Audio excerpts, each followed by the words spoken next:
With all the id Software news recently, let's talk about a game that collapsed under the ego and ambition of one of its founders. The game?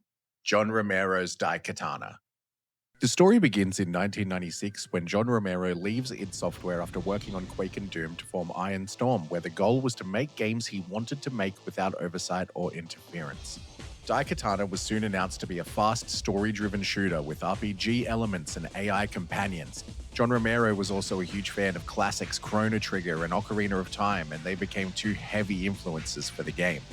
Early previews positioned it as the next major step for first-person shooters, but almost immediately development ran into problems. Romero was ambitious. Originally, the game was built using the Quake engine and had a planned release of December '97.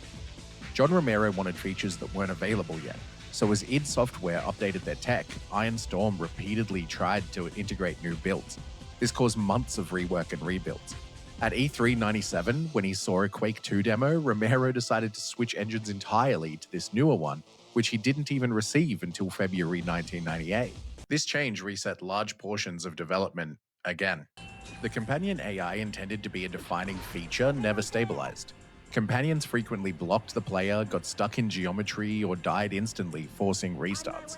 Developers later explained that the AI never received proper refinement because the team was constantly rebuilding foundational systems. On top of these developmental issues, there were staffing and financial issues, all leading to further delays, while poorly thought out and prematurely executed marketing campaigns started framing the game as a masterpiece and setting high expectations devs couldn't meet, while also making them, or in particular John Romero, look egotistical. After a dismal 12 FPS showing at 1999's E3, the game finally released in 2000 over 2 years past deadline.